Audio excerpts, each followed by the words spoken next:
L'heure est à l'information sur Canal 2 International. Mesdames, Messieurs, soyez les bienvenus au 19h50. Voici les titres à la une de l'actualité ce jeudi soir.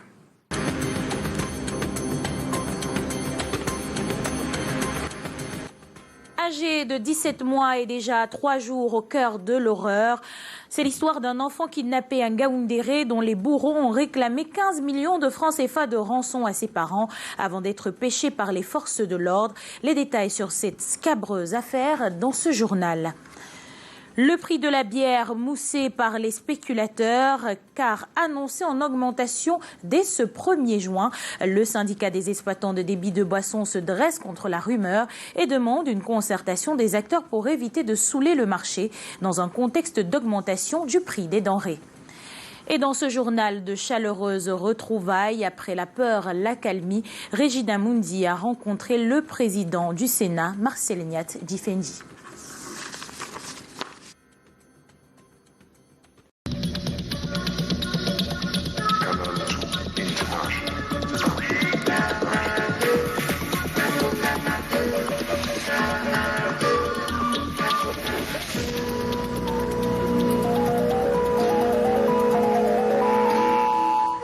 Mesdames, Messieurs, bonsoir et bienvenue une fois de plus au 19h50 sur Canal 2 International. On commence en parlant du carburant frelaté, le mal qui gangrène les rues de la capitale économique Douala. La vente de ce produit de contrebande prospère sans que personne ne soit inquiété. Un trafic qui fait pourtant perdre à l'État du Cameroun des milliards de francs CFA par an. Les précisions avec Samuel Baïha. Jadis sous le coup de l'interdit au Cameroun, le Zouazoua, au carburant frelaté, sort du maquis. Sa présence dans tous les recoins de la ville de Douala nargue les efforts du gouvernement. Et presque dans tous les réservoirs, il est préféré. Je préfère ce type de carburant parce que ça ne consomme pas trop. Et en plus, c'est moins cher. Le bien, mal aimé des brigades de répression, ce produit de la contrebande suit des itinéraires précis avant d'atteindre le marché noir. S'il y a des gens qui viennent nous livrer ici, ce n'est pas forcément que peut-être à Sorque et à Limbe. Il y a ceux qui vendent à la station. C'est pour la plupart? La plupart sortent à Limbe. Trafic et commerce illicite, mais l'identité des fournisseurs reste. C'est secret. On ne peut pas dire qui nous livre, qui nous prend. On sait juste qu'il y a un livreur. Un secret entretenu par quelques hommes en tenue. Près des comptoirs, ils font le relais. Tous les jours, ils prennent 1000 francs, 1000 francs. La police prend, les gendarmes prennent 1000 francs. La manipulation et la conservation de ce liquide inflammable ne répondent à aucune norme de sécurité. Il est généralement gardé dans des planques à la maison. On garde ça à la maison. Sinon, tout près. On casse ça en bouche. D'après le groupement interpatronal du Cameroun, JICAM, la fraude sur les produits pétroliers fait perdre environ 150 milliards de francs CFA par an à l'État du Cameroun. Et loin de la métropole économique, parlons de cet enfant qui n'a que 17 mois et déjà il a connu le pire entre les mains de kidnappeurs, un Ngaoundéré premier. Les ravisseurs exigeaient la somme de 15 millions de francs CFA pour rançon. La police a fini par mettre la main sur ce gang. Samuel Baïha et Abdoulaziz Dewa nous en disent plus dans cet élément. Dans les bras de son père, cet enfant de 17 mois vient d'être libéré de l'emprise de ses ravisseurs au quartier Sabongari, dans l'arrondissement de Ngaoundéré premier. Cet enfant-là, c'est quelqu'un qui l'a quand même enlevé. Ça, c'est un enlèvement. Donc là, on a lancé des recherches jusqu'à 18 heures comme ça. Là. 72 heures de rap et 15 millions de francs CFA de rançon exigés. Au pire des cas, l'enfant serait tué. Mais les ravisseurs veulent uniquement traiter avec la mère du kidnappé. Les bandits ont appelé la mère de l'enfant en disant que l'enfant est avec eux là-bas et ils veulent 15 millions. Pardon, qu'il ne doit pas dire à son père, il veut seulement traiter entre eux, la maman et les bandits là. Les éléments de la police judiciaire de Ngaoundéré s'organisent. Les soupçons qui pesaient sur une jeune fille finissent par se concrétiser. C'est là alors ils ont soupçonné la fille qui vendait des beignets dans ma porte, devant ma porte ici, là, avec les haricots. On m'a demandé que j'ai suspendu qui j'ai dit que je suis en train de suspect, c'est la fille qui vend les biens ici là, parce qu'elle est toujours avec l'enfant. Plus de peur que de mal, les présumés kidnappeurs seront présentés au procureur de la République. Restons dans le registre des faits de société. La pluie n'a pas encore dit son dernier mot dans la ville de Yaoundé. La forte précipitation survenue hier dans la capitale a causé d'énormes dégâts matériels dans certains quartiers. C'est le cas de Minkam, dans Yaoundé 4e, où les toitures de nombreuses bâtisses ont été emportées. Myriam Mazou et Raoul Ngoufo nous en disent plus dans ce reportage. En plein examen, hier dans le sous-centre du lycée de Minkan, les candidats au baccalauréat ont été surpris par les eaux. Les toitures de 3 salles de composition étaient emportées par la furie de vent. Bien plus de peur que de mal, aucun blessé ni décès a été enregistré. Et comme les toitures sont tombées, et on a juste un peu eu on a été un peu effrayés que les élèves se passent mal parce que c'est en train de contrôler. Depuis le temps en classe, on contrôle les problèmes. C'est un peu plus. Après, ça fait Rendu cet après-midi sur le lieu, l'accès à cet établissement nous est formellement interdit. Nous sommes arrivés nous avons ici. vécu toutes les scènes. Même si le boss a dit qu'il n'y a rien. Le ministre était déjà sur le site. C'est ça, ils arrivent. Le débat est clos. À en croire les explications recueillies sur le terrain, la pluie survenue hier dans la capitale serait à l'origine de cet incident. Car un peu plus loin dans le quartier, plusieurs maisons ont été également endommagées. C'est le cas de la demeure de Mama Pélargie où toutes les toitures se sont envolées hier nuit. Dans le Méli-Mélo, sa famille et elle essaient de récupérer ce qui peut être encore sauvé. Ici, tout est dehors. Meubles, matelas et même les costumes sont accrochés sur un arbre. Bien qu'elle soit affectée, cette maman garde espoir. Comme ça, on ne sait plus à quel sens se vouer. Donc on est là, on regarde seulement le ciel. Peut-être Dieu pourra envoyer quelqu'un de bonne volonté ou une âme qui pourra nous aider à refaire la toiture là. C'est vraiment dur. Vous-même, vous voyez, avec les petits-enfants. On est là. Pour éviter la belle étoile, cette petite chambre juste à côté de leur appartement leur sort de domicile.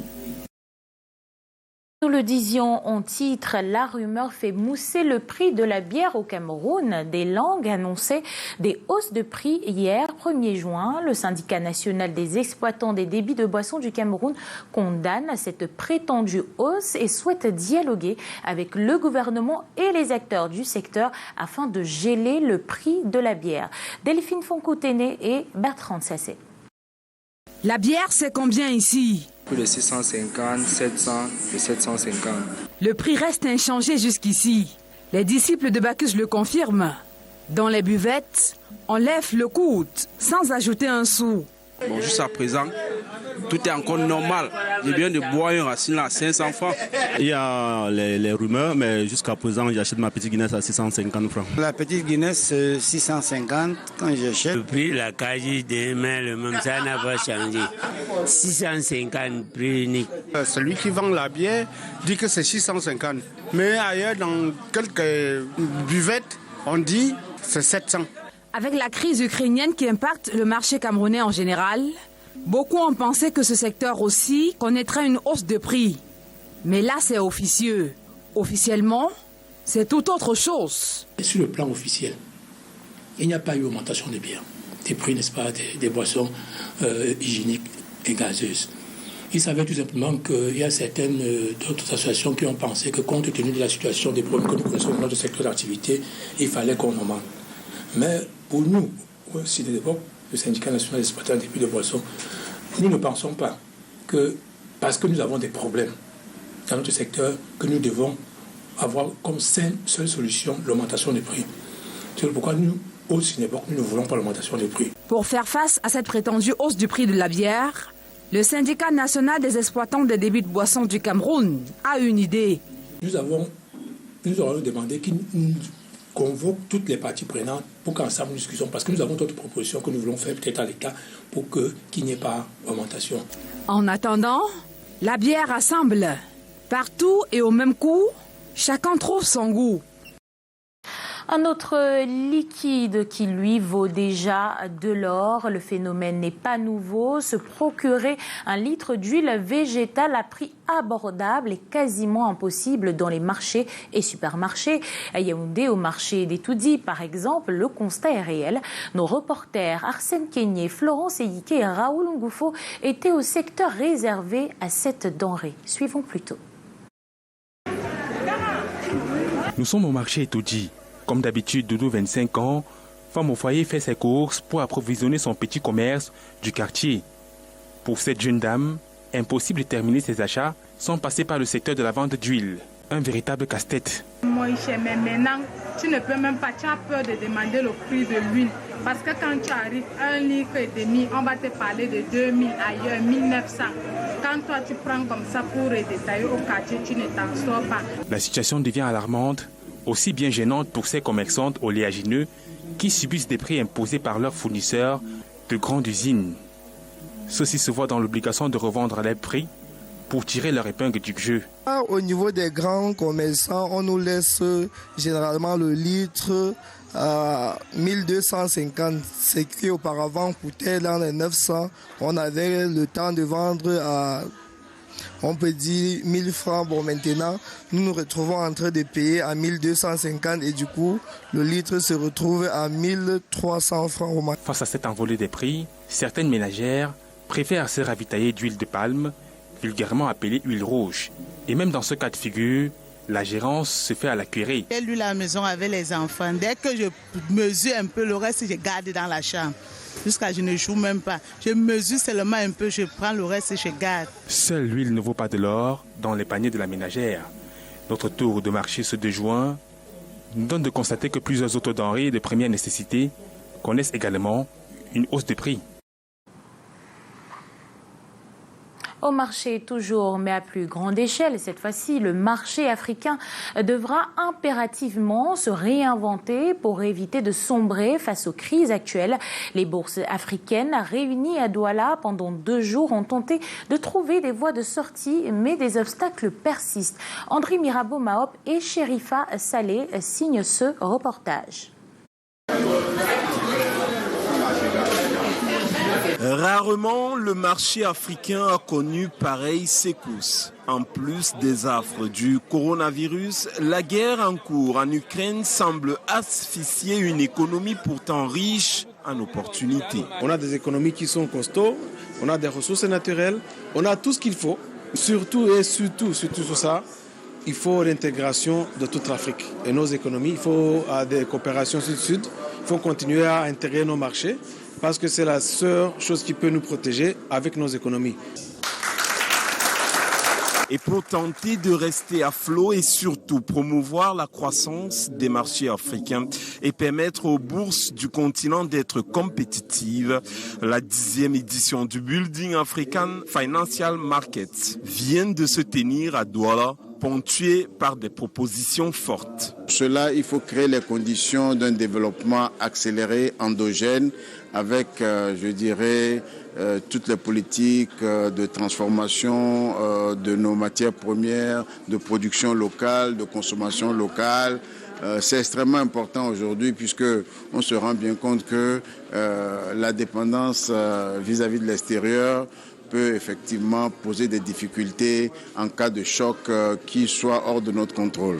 Le panier de la ménagère prend un sérieux coup ces derniers temps. L'optimisation et la régulation des marchés financiers semblent être une magnifique bouffée d'oxygène. Beaucoup d'émotions ce jour pendant les retrouvailles entre Regina Mundi et le président du Sénat, Marcel Nyadji-Fendi. Après près d'1 mois de captivité, les collaborateurs de la sénatrice se sont réjouis de sa libération au cours d'une rencontre aux allures de conseil de famille. Janice Kiamga et Serge Alain Ziebou. C'est en femme libre que la sénatrice RDPC Regina Mundi se présente aujourd'hui devant ses pairs de la Chambre haute du Parlement.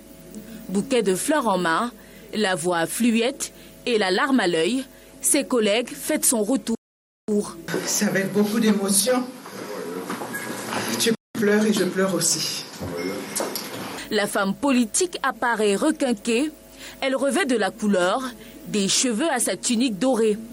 La septuagénaire a visiblement repris des forces depuis sa libération le 30 mai dernier où le monde la voyait affaiblie, mais garde tout de même les séquelles de dommages psychologiques. J'étais bien traitée physiquement, mais j'avais des tortures mentales. Rien à lire, rien à communiquer, ni téléphone, ni rien. Elle livre quelques bribes de sa période de captivité. Un mois pendant lequel, malgré la peur, elle a eu l'occasion de négocier un cessez-le-feu. L'une des choses qu'il a dit, c'est que les militaires doivent rentrer chez eux. Et j'ai dit bien.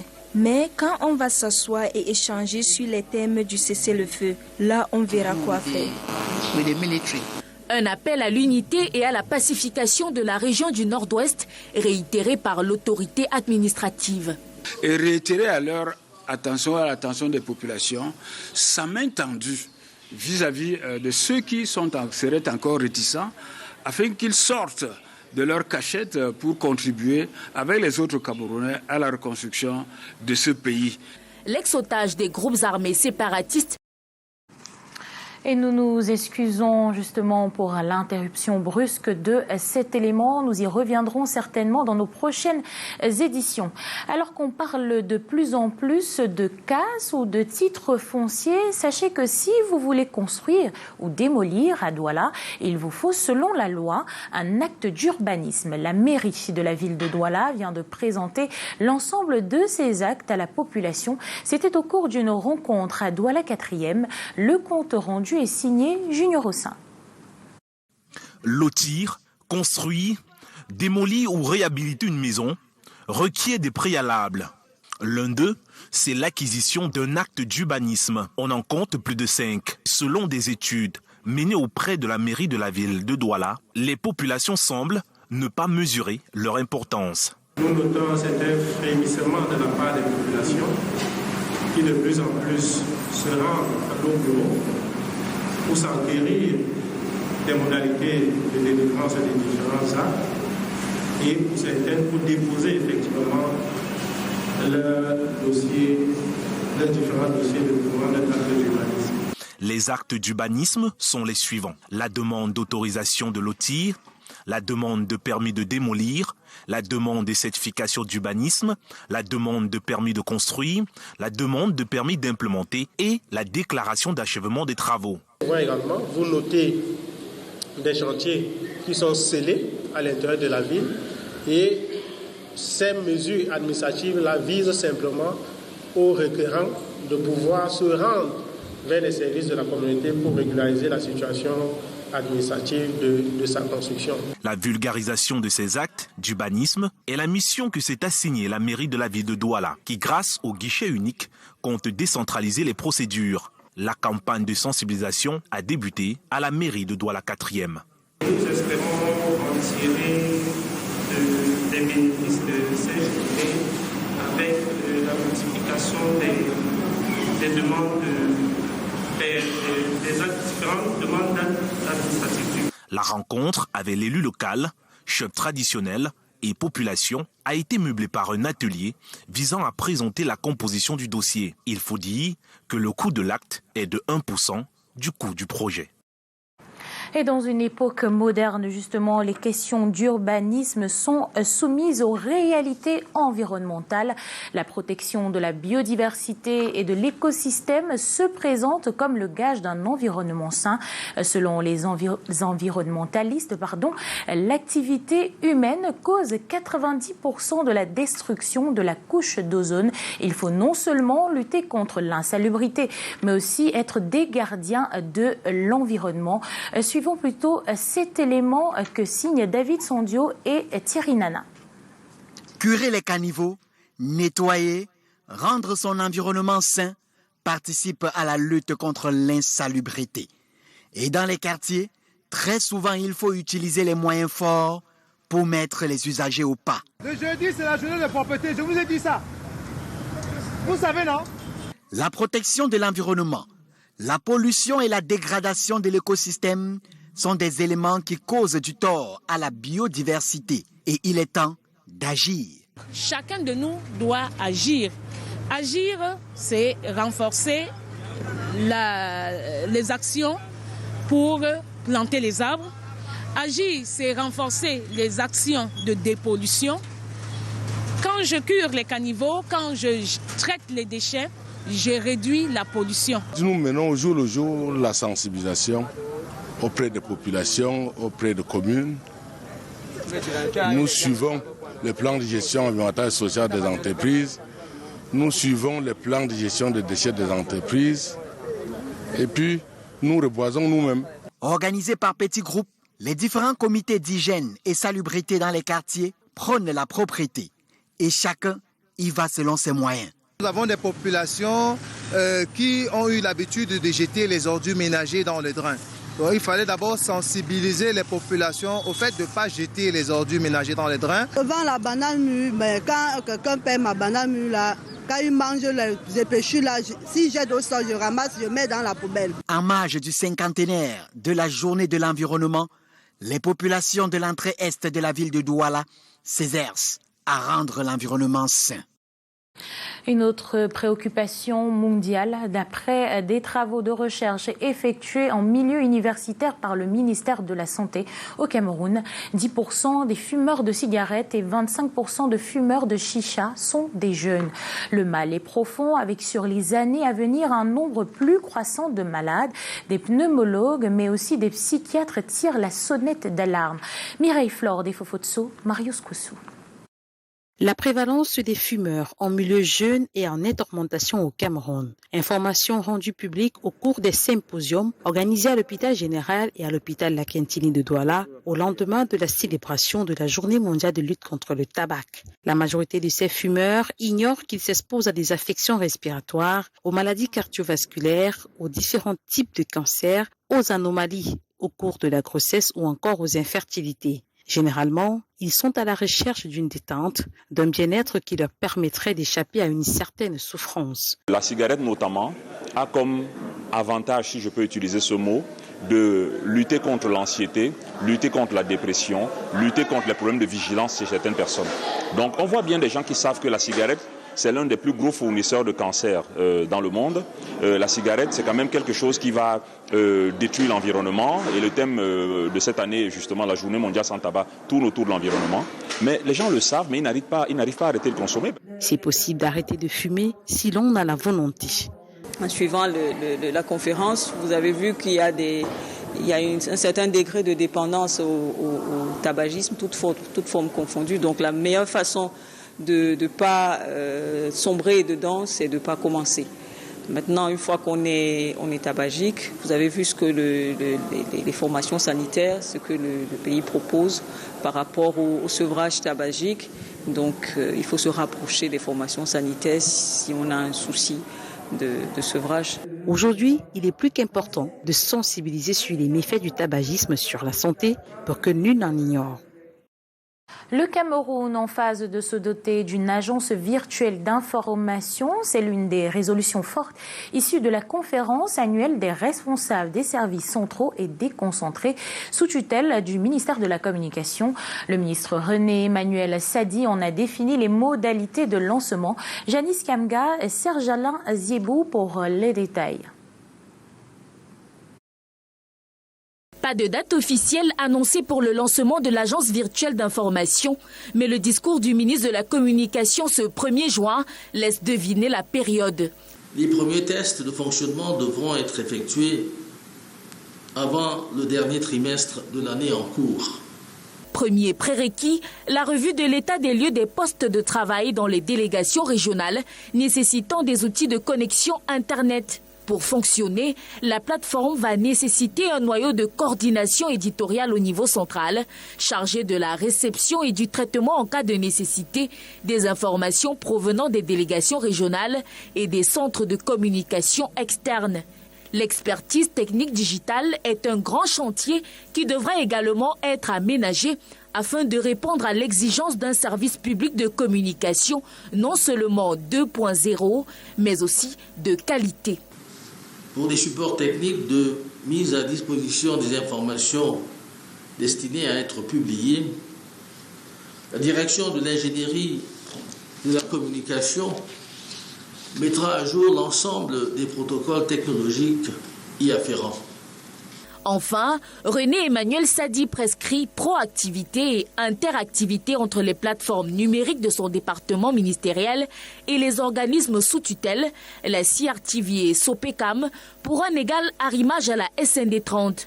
Notons que l'agence virtuelle d'information renaît des cendres de l'agence camerounaise de presse, dissoute en 1977 par la fusion avec les ateliers graphiques du Cameroun, Agracam, et la société camerounaise de publication, SCP. Ouvrons à présent la page culture de ce journal. L'art théâtral se présente comme le parent pauvre de l'environnement artistique en Afrique et au Cameroun en particulier.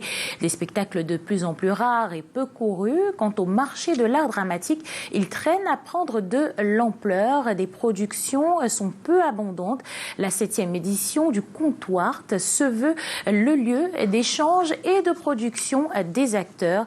Les précisions de David Sandio et Henri Chinda. Dans mon sommeil, je parle avec une femme de mon pays. L'art théâtral a besoin de plus de visibilité. Au Cameroun, les scènes, surtout celles qui mettent en vitrine le théâtre, sont de plus en plus rares. Il faut mettre en œuvre la production camerounaise et africaine. C'est pourquoi le Comptoir 54, la 7e édition, se veut un dépassement de soi, aller au-delà des frontières. Le frein que nous avons par rapport au décalage est surtout culturel. Les institutions, la population ne met pas forcément le théâtre au centre comme cela s'est passé auparavant. Nous pensons qu'il est temps que l'on revienne au théâtre scolaire, qu'il y ait des pièces qui se tournent et qu'il y ait des compagnies qui tournent dans des écoles pour déjà avoir une pépite de cette jeune génération amoureuse de théâtre comme nous étions avant. À Douala, de nombreuses prestations scéniques et artistiques sont prévues pour faire vivre le théâtre, mais aussi des ateliers et autres formations. On s'est rendu compte qu'effectivement les jeunes acteurs aujourd'hui n'ont pas cette qualité, voire cette technique dans la mise en scène, dans comment monter une pièce, comment être ancré dans le théâtre ou la danse et tout. On a voulu une formation à mise en scène ouverte à tous les acteurs, qu'ils soient performeurs, danseurs ou personnes de théâtre, pour pouvoir leur apporter cette diversité dans le travail là et surtout rendre leur travail un peu plus crédible sur la scène internationale. Face à la presse, des projections sur Comptoir 54 s'expliquent et les acteurs affûtent les armes. À côté du théâtre, parlons d'artisanat. Les artisans du littoral sont dans la ville de Douala pendant 5 jours à la salle des fêtes d'Aqua et ils exposeront leurs talents. Une foire expo qui a pour but de vulgariser le Made in Cameroun. Junior Ossin, Henri Chinda. À la foire artisanale de Douala, le Made in Cameroun fait le bonheur des visiteurs. Ce que je fais, c'est typiquement camerounais. Donc, comme vous pouvez voir là devant vous, vous avez des boubous africains, des boubous traditionnels. Ces objets confectionnés localement, avec des produits locaux, trouvent ici un lieu de vulgarisation. Quand tu viens chez un artisan, il ne veut même pas te comprendre parce qu'ils ont été beaucoup rejetés par le gouvernement. Ils ont été beaucoup abandonnés. Et c'est là ce qu'ils me disent quoi. L'artisanat, qui selon ses acteurs est le mal-aimé de l'art au Cameroun, continue cependant d'apporter de la pitance à l'économie camerounaise. Qui dit promotion dit vente, qui dit vente dit paiement des impôts, et qui dit paiement des impôts dit accroissement économique. Donc c'est un très grand apport. Et aussi ça permet de faire la promotion du label Made in Cameroun qui est vraiment mis en exergue par l'État en ce moment. Oui, pour pouvoir lutter contre, pour pouvoir diminuer les importations. La foire artisanale, organisée par la délégation régionale des arts et de la culture pour le littoral, ouverte ce 1er juin 2022, va s'achever le 5 juin prochain avec de nombreuses surprises. Une bonne nouvelle dans ce 19h50, le prix Christophe Mérieux, doté d'une récompense de 500 000 €, a été décerné au professeur camerounais Joseph Kamnio, chef du département de santé publique à la faculté de médecine et sciences biomédicales de Yaoundé 1. Une distinction obtenue pour ses recherches sur les maladies tropicales négligées. Eric Golf-Kouachou.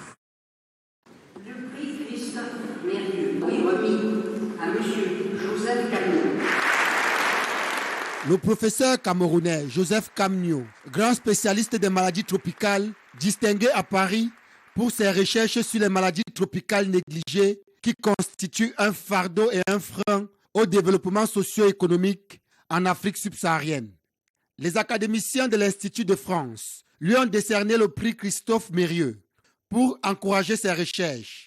Une grande fierté pour nous-mêmes, pour le Centre de recherche sur les filarioses et autres maladies tropicales, pour la communauté scientifique camerounaise et pour les universités camerounaises. Le professeur Joseph Kamnio a significativement contribué à la lutte contre les maladies infectieuses en établissant les cartes de distribution de celles-ci. Il a développé au Cameroun une nouvelle stratégie de traitement de l'onchocercose. Son travail permet aujourd'hui d'envisager l'élimination de l'onchocercose en Afrique centrale. Tous ces travaux sont réalisés au Centre de recherche sur la filariose et autres maladies tropicales. Un cadre propice à la recherche scientifique de qualité fondé par le professeur Joseph Kamnio, malgré le sous-financement de la recherche scientifique au Cameroun. Nous espérons que l'État du Cameroun, avec ce que nous venons d'avoir, va davantage nous assister, nous aider les chercheurs, aider les universités camerounaises pour que nous puissions faire de la recherche. Il n'y a pas de développement sans recherche. Présent à cette cérémonie, l'ambassadeur du Cameroun en France, André Magnus Ekoumou, et le député du Kunki, Albert Kunche, ne tarissent pas d'éloges sur le travail du professeur Joseph Kamnio. C'est une grande fierté pour moi, ambassadeur du Cameroun en France, et pour le Cameroun. Ça prouve que la recherche camerounaise est dynamique. Nous sommes fiers de nos universitaires, malgré les moyens modestes. Ce prix honore aussi la recherche scientifique.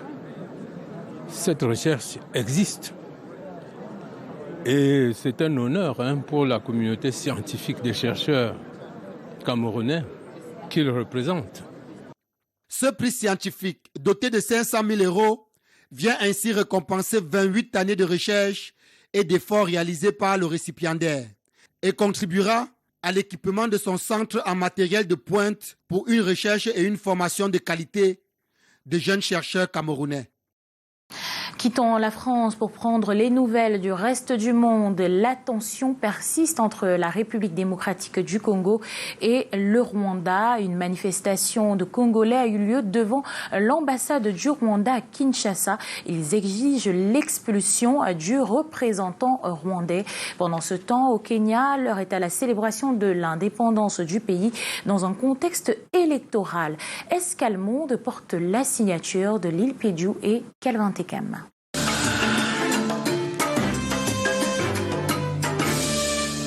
Des centaines de personnes manifestent contre le Rwanda en République démocratique du Congo, à Kinshasa, la capitale.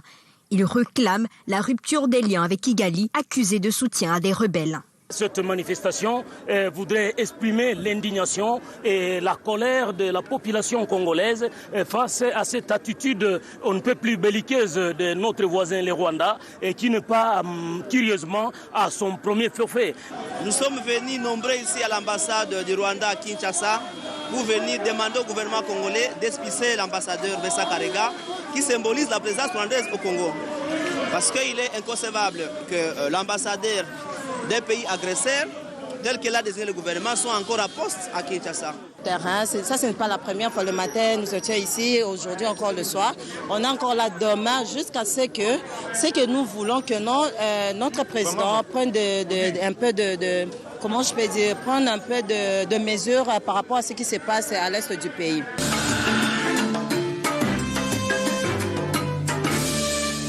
Le calme revient petit à petit à Kimbumba, une localité située à 20 km au nord de la ville de Ngoma, dans l'est de la République démocratique du Congo, après une semaine d'intenses combats opposant l'armée congolaise aux rebelles du M23. J'ai fui et j'ai passé 4 jours dans un camp de personnes déplacées près de Ngoma. Mais quand je suis revenu, ma maison avait déjà été pillée. Des soldats rwandais sont venus avec des camions et ont pillé plusieurs maisons, dont la mienne. Les Rwandais doivent respecter les frontières avec notre pays. Nous n'avons jamais franchi la frontière pour les attaquer, mais ils nous théorisent régulièrement. Toujours des problèmes avec eux. Les Rwandais quittent leur pays pour venir nous tuer ici. Et après, on nous dit que c'est le M23. Nous sommes convaincus que ce sont les Rwandais qui nous attaquent.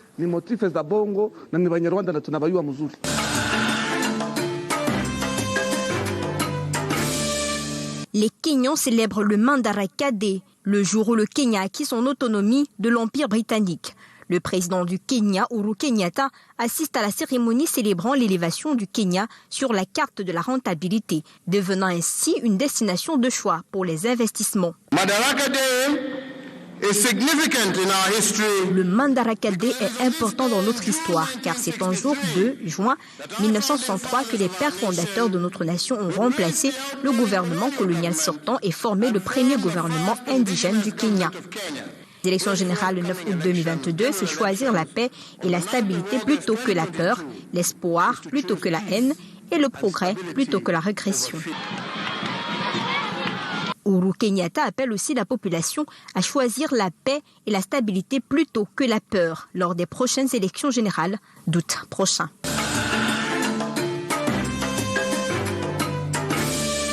Des centaines de manifestants soudanais, dont des partis de groupes islamistes, se rassemblent devant la mission des Nations Unies à Khartoum pour demander son renvoi, selon les correspondants de l'agence France Presse. Volker doit partir aujourd'hui avant demain. S'il ne le fait pas, nous le ferons partir par force. Nous n'allons pas plaider, écrire des rapports ou des discours à l'ONU. Ce sera par la force directe. Ces personnes travaillent pour leur propre intérêt et leur travail implique l'exclusion et la vengeance. Nous ne nous arrêterons pas et nous ne nous calmerons pas tant que les problèmes du Soudan ne seront pas résolus par les Soudanais.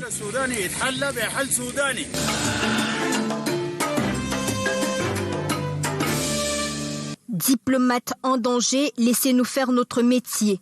Environ 200 diplomates et agents du ministère des Affaires étrangères manifestent à Paris, non loin du Quai d'Orsay, pour protester contre une réforme de la haute fonction publique qui menace, selon eux, la survie de leur métier. Diplomates en danger, laissez-nous faire notre métier.